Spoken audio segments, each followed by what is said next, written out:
the Matt LaStalia Show. Here this week, we are going to be talking about a few things that, well, to be quite honest, there are a few things that I kind of hope make you a little uncomfortable. So, one of the things that I had come across was, and that I keep coming across, is this idea of failure, right? And we've talked about failure on this show more than a handful of times, and it's and its importance, and in any sort of baseline resilience coach or specialist is going to be able to tell you the same thing, and how important it is. And one of the things that I actually like to relate to this is the idea of courage and fear. And I think about these things and how they're related because fear is such an integral part of failure and how it kind of plays into it. When you think about why is failure not great? Why do we not like failing? We have fear of it, right? It requires a certain amount of courage to try something that is not guaranteed to produce positive results for you to be successful. And in this day and age, something that we're able to do is we're able to build and structure our lives in such a way that we are comfortable and we are removed from fear, and we're removed from failure.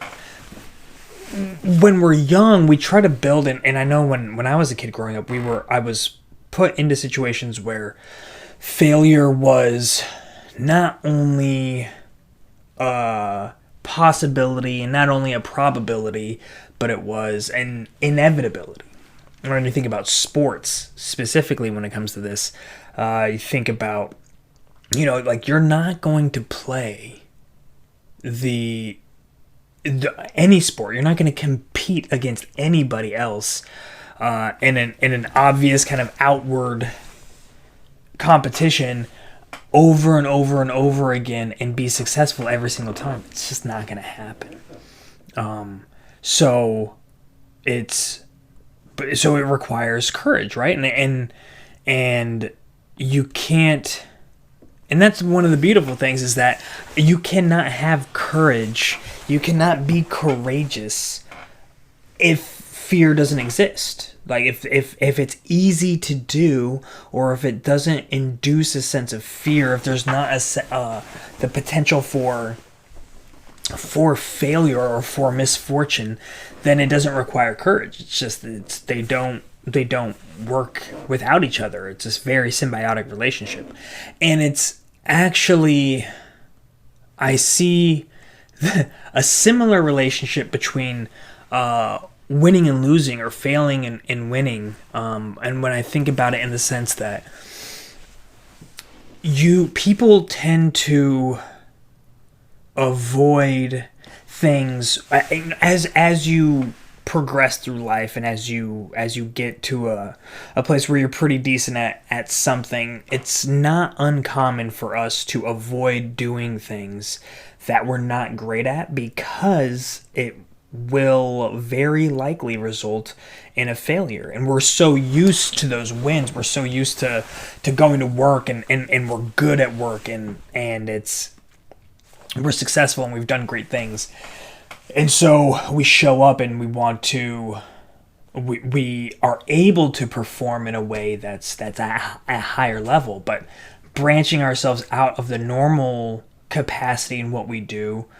And not even saying that you need to do so in work, but thinking like outside of work. If you want to go, who picks up a new hobby at 45 years old? It's especially one, like, you'll see it when it's not in front of people, right? You'll see it when people want to like start woodworking, but like when think about somebody who wants to start participating in an event that is viewed upon by many people, and your failures will be obvious and not tucked away in the corner of your garage because you can't put a table together. Not speaking from personal experience, of course. I have successfully made a cornhole board game that was pretty freaking good. Pretty good. The only thing I think I needed to do to make it better was to lay the the stuff to make it smooth on the top. But outside of that, it turned out really good.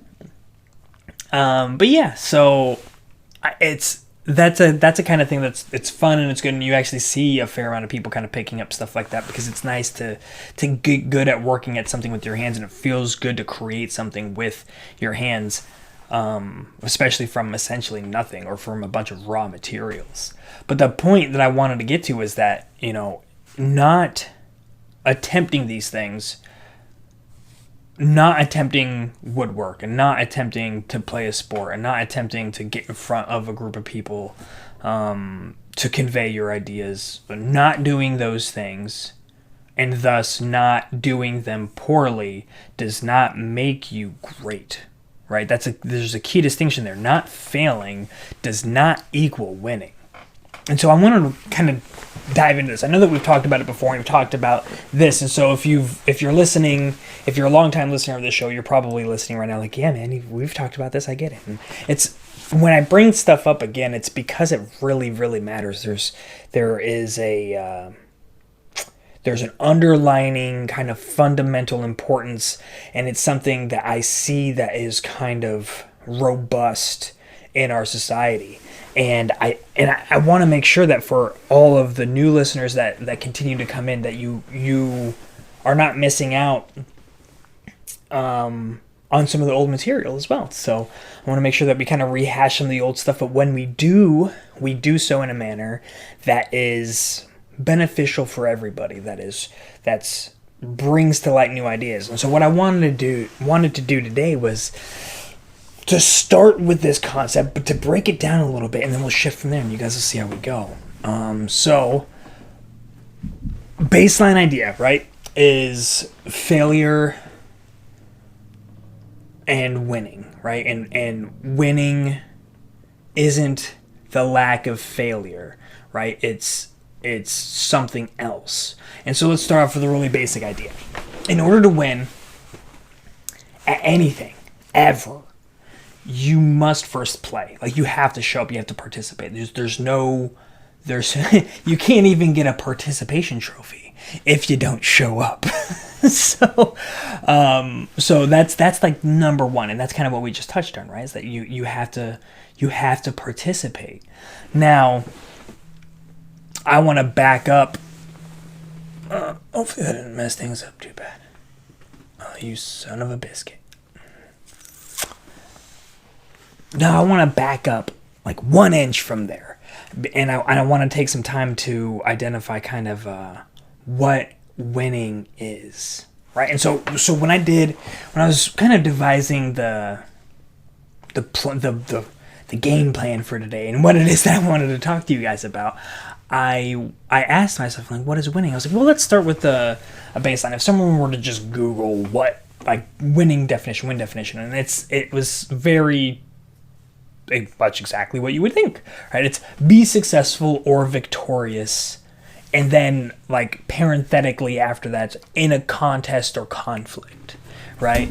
And so what I wanted to kind of extrapolate from here, where I wanted to go with this, is that this isn't necessarily dealing with or defeating another person.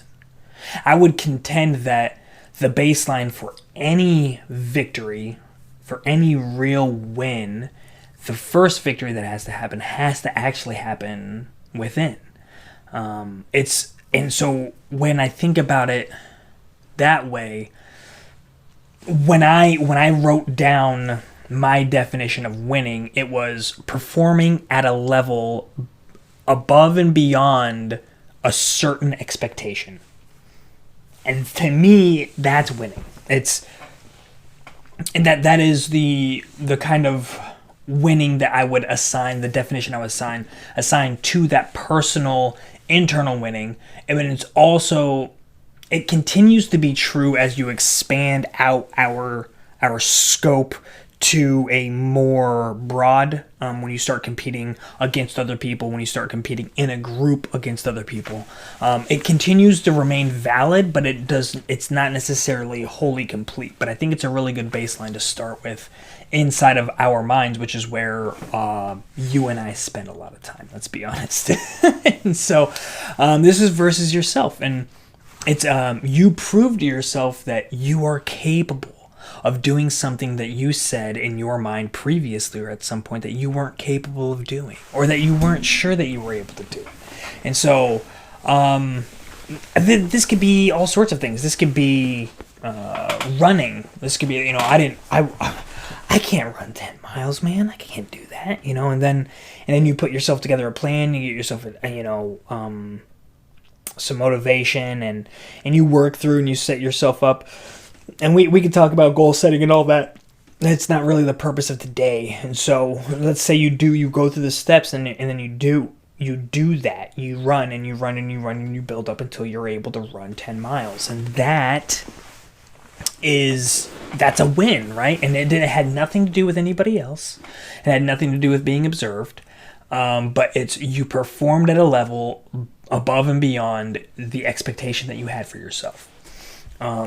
And so then we move on to the next level of winning, right? And this is versus another individual. And so this is like one-on-one, and this can be in any arena again. And what we had kind of tapped on this before, but one of the things that I wanted to make sure to hit on is that this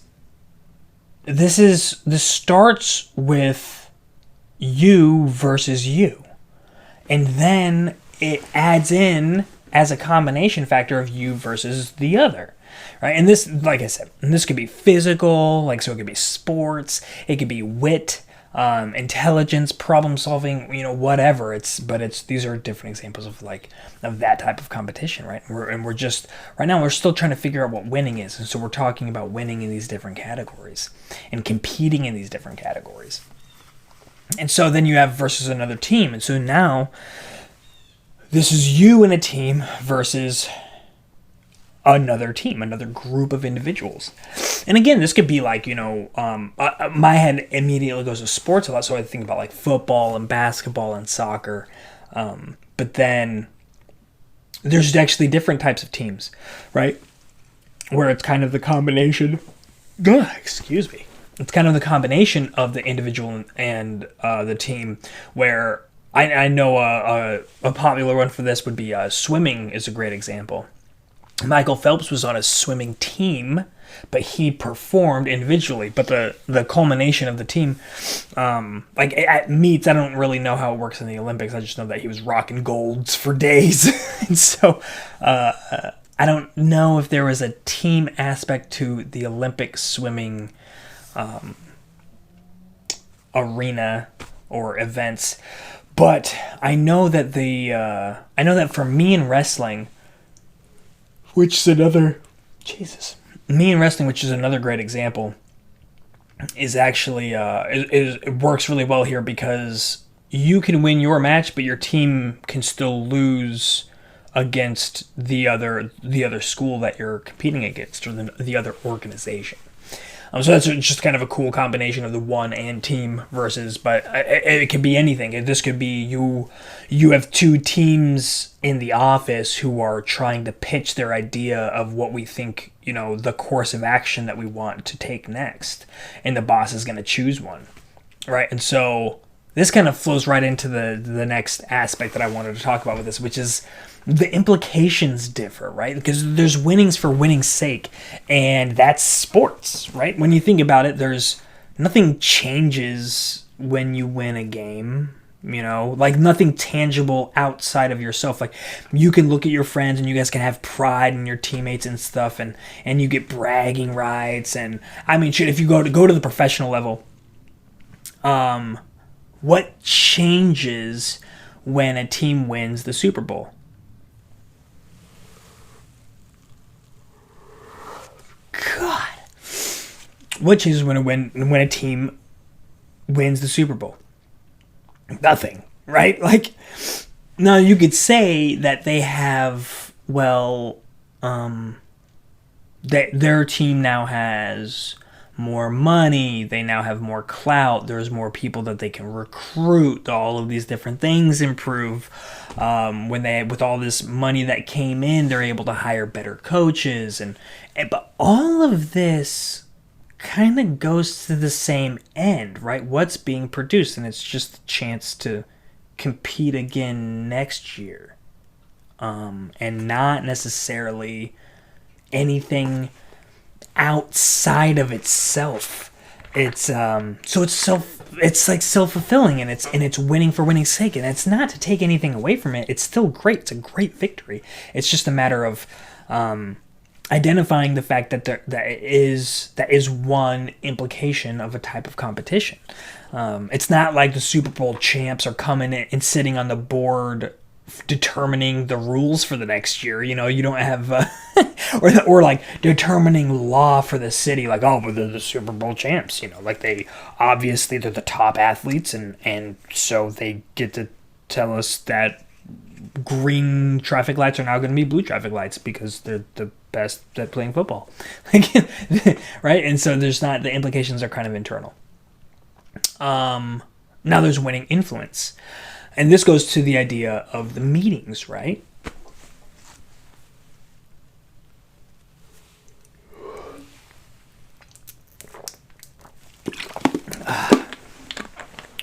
So when you think about you're in the office and you're on a team and you're coming up with a pitch and you're trying to outcompete another team, there are implications, right? You are establishing more respectability and a reputation for yourself and for the members of your team, and which you can do even if your pitch isn't taken as the course of action for the company. That's still, if you show up and you perform well, they're like, wow, that was really good. Like, I think that this is better, but like, I see you, and well done. Like, they won't forget that. They won't forget that type of performance and the type of presentation when it's locked, when it's tight. That in and of itself might give them more confidence to just put you in charge of something because of your professionalism and because you performed at such a high level. And so it's an interesting concept. But then, if you do win, then that could change the course of the company. That could take the company in another direction that it wasn't going in before. And so that's influence. You're winning personal influence by your personal performance. And you could potentially be winning further influence in the 50,000 foot view of the business, where you see the direction that the business is going. And then there's winning power, and that's something it's pretty straightforward, right? Dictators, probably not so much of the winning as the taking, but here in the U.S., like, we're about to have the elections, the national elections for president, and so there's an example of winning power. So from there, if we take a tad step forward, why is it important? Why is winning important then? And so touching on that, there's layers to it, right? And so you have individual import, right? And within there, that's crucial. Again, it starts with a battle in your mind that then goes and spreads outward. So individually, for you, the importance of winning, and I would actually contend to say this is the importance of competing, is pride.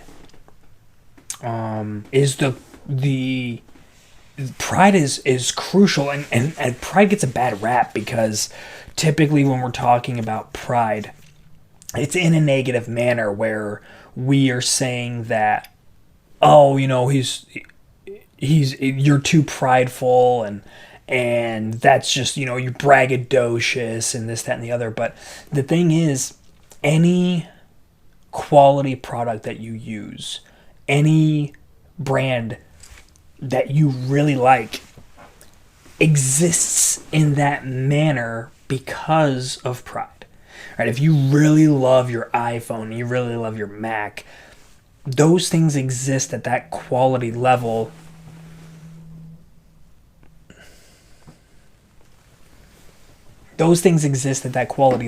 because of pride, because that the founders and the originators had pride in what they were doing, and they instilled that pride into the other people that they worked with and their employees. And that distribution of pride just it feeds itself directly into the product. Like you have some crap product that you're building a million of, and you're like, okay, whatever, we just got to get them out. There's not as much pride there. You might have pride in the way that you lead your employees and stuff, but the product itself isn't great, and there's not a lot of pride that goes into that necessarily. But the better the product is, the more time you put in, the more effort that's required to make it better. And if you keep working at making it better, you're working at making it better because you want to have pride. You want to walk away and be like, yes, this is mine. I've created it. And other people can see that, and then that goes directly into the next aspect, which is like the quality of production, right? When you have pride, and and we're looking at the reason why that matters, it's because that pride will result in a higher quality product than before. And so that's it, and it all ties back in to winning and competing.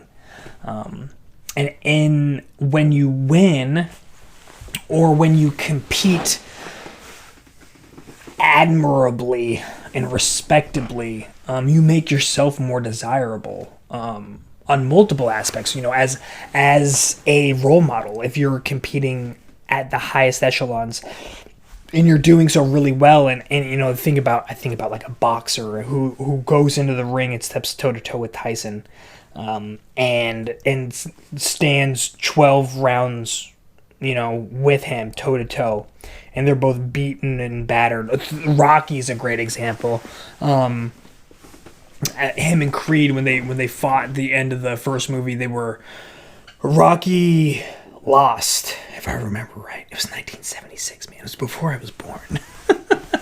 And so, when you think about that fight, though, if you're familiar, I'm pretty sure that Rocky actually lost that fight, but it was so competitive, and he fought so well, and he stood up, that he was highly sought after and very desirable after that fact, because he competed at such a high level. So again, this kind of goes stepping up, delineating a little bit from the importance of winning to the importance of competing at the best that you possibly can.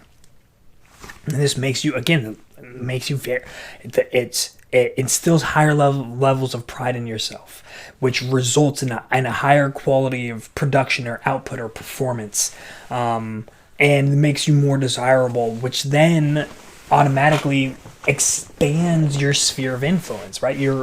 Your ability to make change and your ability to impact people, period. I was going to say positively, but positively or negatively, expands by that, because you've asserted yourself kind of as a role model, and for other people, whether you know it or not. When you're competing and you're doing so well, and you're doing it and you keep going and going and going, and you move yourself to a new level, and you're competing at higher levels, then people notice, and they notice what you're doing. They're like, I like what he's doing. Like, that's really impressive. I want to be like that.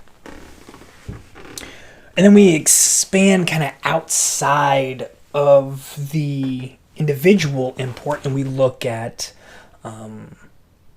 this like the societal import, right? So we look at this gets back to the competitiveness, but now we're going outside of the competitiveness with yourself, and it's what does your quality production of an item do to other people in the market. And so now I'm kind of shifting more to like a business kind of mindset, but you can still use it with sports or with any of it.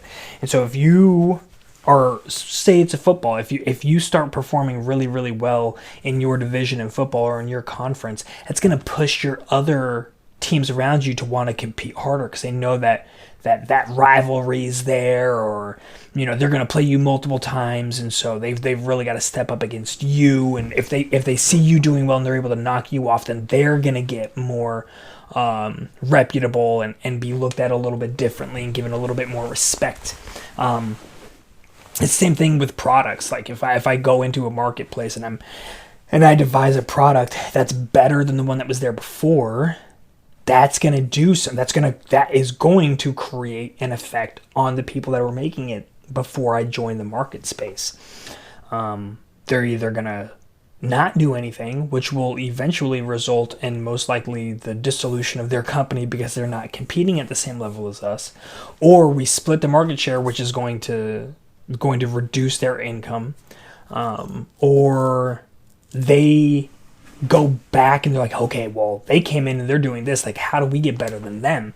And that creates an even better product for people to buy. Or they look for a way to like, listen, we can cut costs here, and here and maintain quality. And so now we can get this product out and we can undercut them by producing something that's of equivalent quality but for a lower price. All of which benefits everybody else, right? So there's my little plug for capitalism. And so yeah, I mean that increases quality, increases availability. It's all of this. So this is why winning matters, and this is why competing matters, and it's because it pushes us to be better than what we are. If we're not willing to compete, if we're not willing to subject ourselves to potential failures, we're never going to grow. There's literally, when we're growing up, we have growing pains. Our body is experiencing pain in its development and its physical expansion. And so anytime that you grow, there's going to be moments of discomfort, if not wholly uncomfortable in and of itself. There will at least be moments, because growth, mental and emotional growth, requires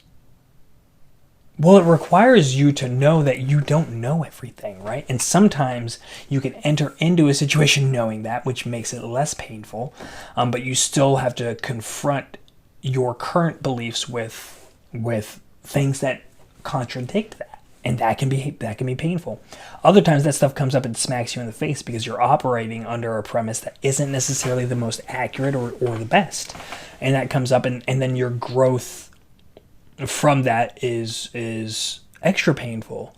And so the key there, I think, is that, and to this kind of whole point is, if you are the type of person who avoids those types of things on your own and only experiences them when they're thrown in your face, you're going to have a much harder time dealing with it because you're not used to it. It's the same thing when we talk about courage, going back to that analogy, is that if I'm afraid of something and I go and if I start learning about it and talking to other people that do it, thinking about public speaking, I start talking to a bunch of people that public speak, and they give me hints and tips and tricks, and I read books on it, and then I start speaking, I start communicating my ideas. Who knows, maybe I start online, or maybe I start with my wife or my husband, and it gives me a chance to kind of just say the things that I'm thinking out loud. And then I do that, and and I start to get comfortable and confident, like, oh, okay. And then I start telling a couple people around the water cooler, when that was a thing before COVID. And I tell them And I'm starting to get a better feel. And each time I'm getting more confidence. I'm building up slowly over time because I'm taking positive action towards that and putting myself. And as I increase and as I change, when I bring the idea up to my significant other, to my friends, I'm putting myself out there for potential failure. They might bring up some ideas like, oh my gosh, I never even thought about that, and I was so confident going into there. Now I feel dumb. Like that's an absolute possibility. But that's how you grow. You're like, oh, and it's a really good idea. It's a really good point. And so then it's up to you to choose kind of, how do you respond in the face of that? Like, is it, oh no, I'm hardened in my positions, like, or do you take in that information? And the thing is, the more that you do it, and the more that you take in all of these different points of view and all these different perspectives, the more well-rounded your perception is going to be. The more, even if you don't agree with what people are saying, understanding their point can really help you to discuss that in a more effective manner. So the point is, if you continue to subject yourself, you continue to put yourself in positions where you could potentially fail, you absolutely continue to put yourself in positions inherently in positions of growth. Like, you will grow. And when you're doing that, it's much easier to address and to handle and to use obstacles coming at you as opportunities, as more like, so if I think of a boulder blocking my way, in a path, I'm like, oh man, I can't go that way anymore. Like, oh, you know what? Instead of looking at it that, maybe I go up. Maybe I go up the boulder. And it's like, I've created this whole new pathway where I'm actually higher up than I was before. I'm on a whole new level because of this obstacle that was there. I've turned it into something else. And it's really hard to do that when your perspective is, I'm always walking the easy path. I'm always walking the easy path. I can't go that way. Let's go this way. Okay, I'm walking this path, and there's no obstacles in my way. Oh no, now there's a big boulder in my way. What do? Well, it looks like I'm stuck. You're not used. Your brain isn't in the type of headspace to perceive that obstacle as anything other than an obstacle, and so that's really tough. And that's where I wanted to take this and kind of step into something a little bit different, right? I want to look at the concept of unfair advantages, because I think that this is something that's been coming up a lot, and I just see it as kind of a silly type of an argument, right? And so we want to compete and we want to win, right? Because that increases all of the things we talked about before. It increases our pride. It increases quality of production and performance. Makes you more desirable. It expands your influence. It creates better products in the marketplace. When we think about the business side of things, increased quality, increased availability, lower prices. All of these things happen when we compete. And so now imagine you're really, really good at something naturally, and you feel bad for using the things that you're naturally good at, or think of it less like skills and think of it because I think that natural ability is actually really, really low on the importance level of high performance. Let's think about things that you can't really control. So think about coffee. Okay, so think about this. Think about in Colombia, there's a reason that they became like the coffee capital of like the world, right? And now it's all over the place. But the Colombia is still known for their coffee production, and it's because they have the climate and they have the soil type and nutrients and everything to give themselves the natural advantage of producing high quality coffee like year round, I want to say, because of where they're at. Now imagine if someone went up to them and they said, hey, listen, country of Colombia, all coffee makers there, you can't do that. It's not fair to me over here in America to have to compete with you, because in the coffee production, nobody wants to drink my coffee because yours is so much better. You produce yours so much better, and it's and you do it consistently, and you're doing it year round, and I don't have the type of controls for that, and that's not fair. Like, well, what do we tell that person? Sorry, like, that's tough nuts. That's part of the game. And like, you're not gonna, there's not, the marketplace and the people who desire coffee do not care about that person. And it's not because we think that they're a bad person or we want them to fail. It's because when I buy my coffee, I'm not buying my coffee to help somebody other than me to wake up. That's it. So artificially handicapping somebody's unfair advantage makes no sense to me. Why? I'm a firm believer that you should absolutely optimize and take full advantage of every single unfair advantage that you have. And what you do with that, what you do with your potential victories or increased victories because of that, is on you. You have the potential to do so much. And I don't want to necessarily hash out what is unfair. Like, I use this one example, right? I don't necessarily want to hash out like the morality of unfair and what is unfair and how is it unfair. Like, information from friends that work in an industry, if you know, I mean, and I'm not referencing like insider trading or anything, but if you know people who have opened up a restaurant and they know chefs and they've hired chefs and they work really well, and you've always wanted to learn how to cook really well, and you establish a relationship with them because you know them, like, that's an unfair advantage. You have an unfair advantage of being able to cook better than other people because you knew the person that started this business that was a restaurant who hired really good chefs, and now you know them, and now you have this unfair advantage. That's not fair. You shouldn't do that. That's one of the things I'm talking about. I mean, even books that you've read, and because they were recommended to you by a friend, like, oh, I wish somebody would have recommended me to read that book. Like, what are we supposed to do? What is an individual supposed to do about that? Like, I chose to read this book. It was recommended by a friend. And then to one that I think people consistently look at with great levels of disdain is nepotism, right? So, family member connections.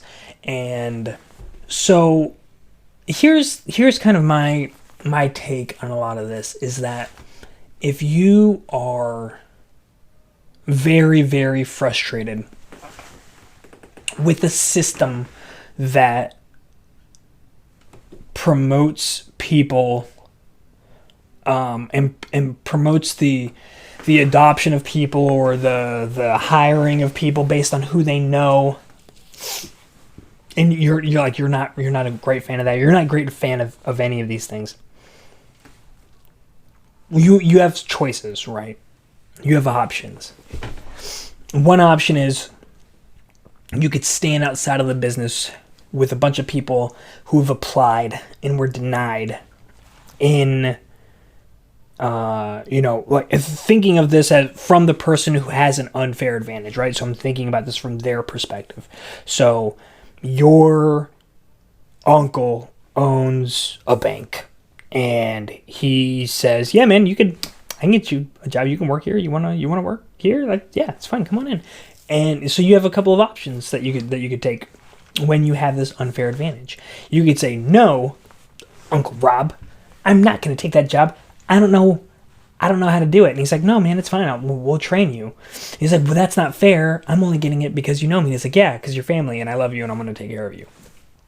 And you say, "No, that's not moral. That's not right."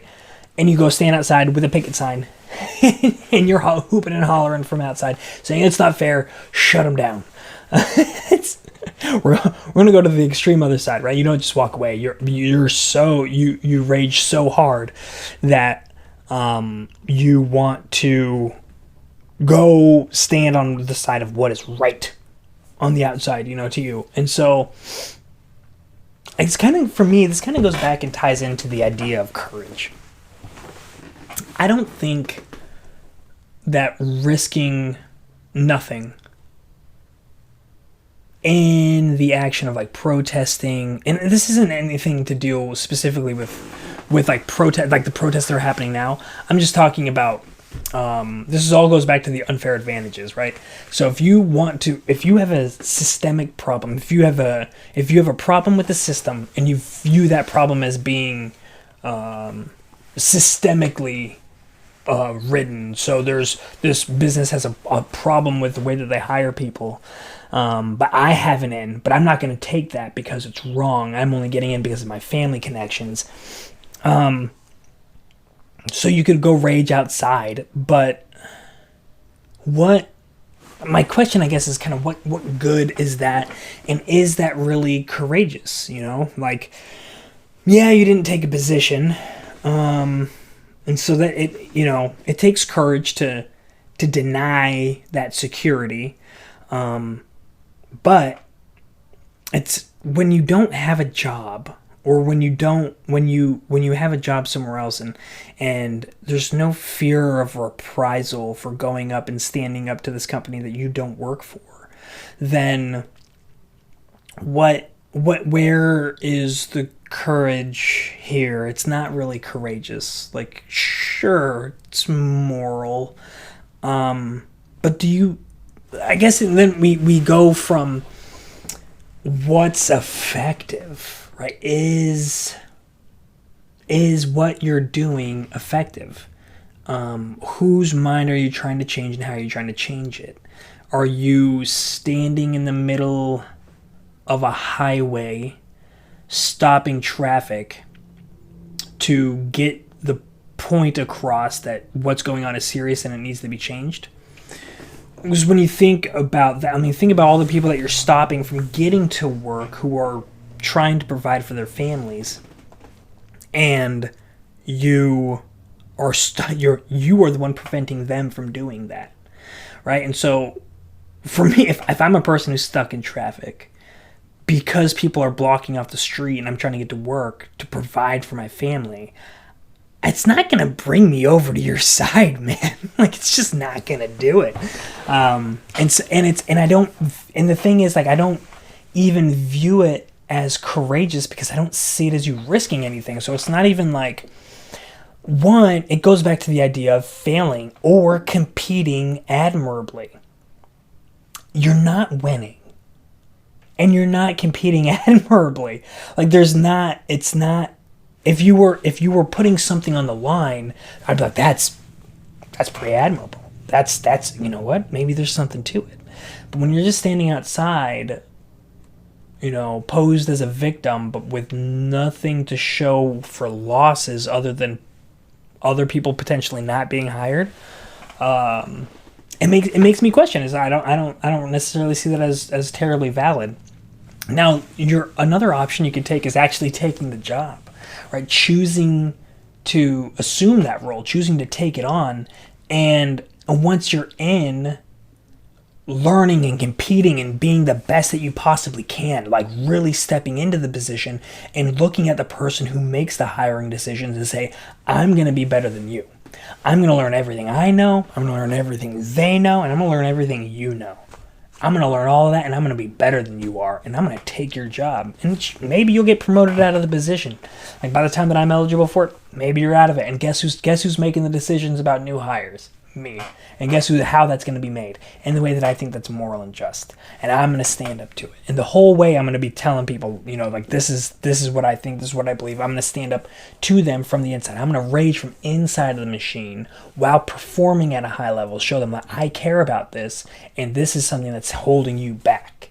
Now, if we looked outside, we looked at these people, look at all these eligible, amazing employees, now you're in a position where you can actually make change. Who makes that change? Who makes that bigger change? You inside with the pen, or you outside with the sign? Just something to think about, you know.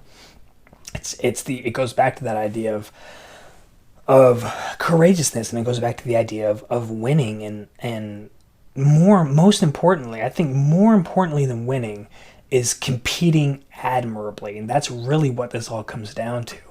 And that kind of brings me into the kind of like the last point that I wanted to make here, the last subject I wanted to touch on, and that is every day I try to read a passage from one of the great Stoics of their time, and Epictetus is a common subject for these discussions, and this was a really interesting one because, I mean, as far as Stoicism goes, I find myself pretty much always on board with what they got going on, and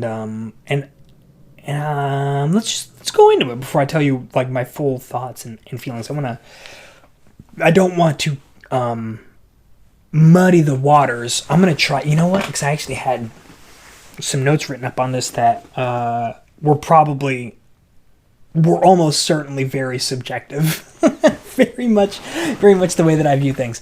And what I want to do is I want to try to change it to be as objective as possible, right? So the title of this was "Wish Not, Want Not," and it's Epictetus is essentially saying that if the more that you desire, the more you are left wanting, right? The more you desire, the more you want, and the worse off you're going to be. You spend your whole life wishing for that and hoping for that and wanting all of that and never being content with what you have. You do that and you're living a life that's less than. You're not in control of you. Your desires are in control, and all of your actions are tied around your desires and not around your happiness and your contentment. I think that's the basic. I think that's probably as far as I can go with remaining objective. It's gonna go off the rails. And so let's say he says, okay, Epictetus stated that any desire, wealth, fame, fortune, peace, travel, learning, all debase and subjugate us as humans. And that's like from the actual passage. That may be a reflection of Ryan Holiday from the Daily Stoic on what Epictetus was saying on the passage from this. Diogenes, Greek, stated that it is a privilege of the gods to want not, and godlike to want little. All right, so only gods cannot want anything, and we are only able to be godlike, and that is if we're able to want little. And then Ryan Holiday, that's right. Ryan Holiday suggests, am I in control of them, or are they in control of me? And so I had to sit with this for a little bit. If you look at the people who have done amazing things, that have overcome obstacles and truly rose above to become like the cream of the crop, they've made their goal and their dream their higher purpose. They served that goal.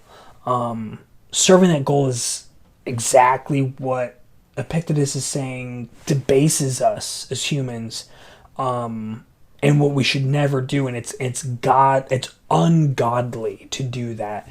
And so to me, my initial knee-jerk reaction is, so you're saying we should never strive for greatness? We can never want to be great and take action in the pursuit of that? Would you know what you know had you not studied so much? You know, like these ideas weren't just given to you, Epictetus. Like you had to study, and you had to learn, you had to live them. And you wouldn't have been able to do that if you held this to be true. We embrace the nuance in this show and in this location, and as such, I cannot sit on their side of the fence, and say you should not want anything, that you need to remain godlike and want as little as possible, because I think that debases yourself. Desire simply leads to subjugation, and wherever our heart is set, is where the impediment lies. So, no, we will not sit on that side of the fence. Absolutely not. Typically, people that have come... Typically what we see is people that are like really successful were not always very successful. They had to overcome. They had to deal with obstacles, and create their wealth. I mean, we look at how many millionaires are produced every day, or that were being produced every day prior to COVID in the United States alone, and it was a lot. And to create something incredible truly changes your life by launching yourself, and for these people, for launching them out of poverty into a world of luxury and professional and personal satisfaction. If you're not careful, and if it's not planned for in the front end, you will likely suffer the tragedies that Epictetus is talking about, right? So if you really invest yourself, and this is where I do want to be in nuanced, because while it would be easy for me to just say, no, that's dumb, you need to pursue, like, if you're not pursuing your passions and you're not pursuing your dreams and goals, then what's the point? Like, why are we here? Be better. Every day be better, and strive for something. Put a goal out there and go after it.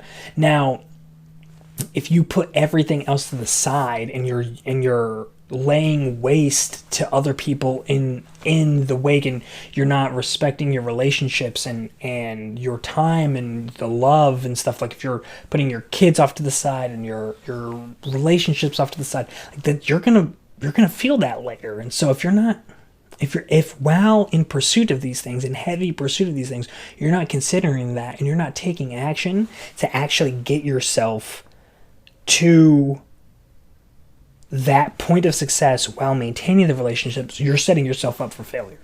Like, you will, I won't even say failure, I'll just say you're setting yourself up for the natural consequences of the lack of attention on those other items, which would be divorce, estrangement, loss of friendships, your physical well-being diminished, and whatever that means to you with BMI, blood pressure, whatever, like those things will go down if you're not giving them their proper due. This is why you should absolutely place desire and wants on things. And by things, I don't mean like things, I don't mean like a phone, or like a house, like on your passions, on your desires. You should have those. You should be passionate. You should be pursuing something.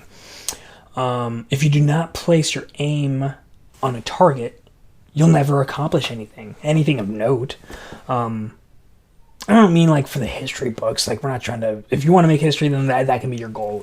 It's not for me. But what I mean is that you'll go through life, you'll never having accomplished anything. You will never have experienced the feeling of having an idea, of researching what it takes to make it happen, taking massive action towards it, overcoming obstacles, and fighting to the very end, where you feel that satisfaction through being grateful, right? That's like, it's tied together. You don't get satisfaction without gratitude. And you're satisfied because you were grateful for all of the aspects that had to go into this. When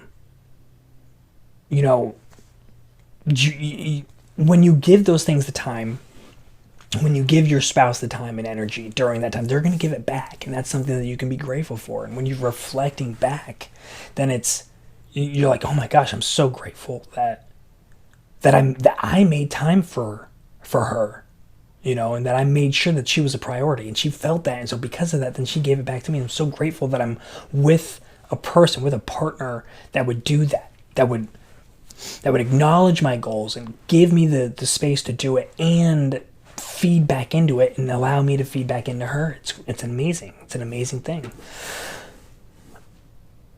But the thing here is that you've got to view yourself as like the full person. In the military, they started adopting the 360 degree self, this 360 degree soldier or whatever.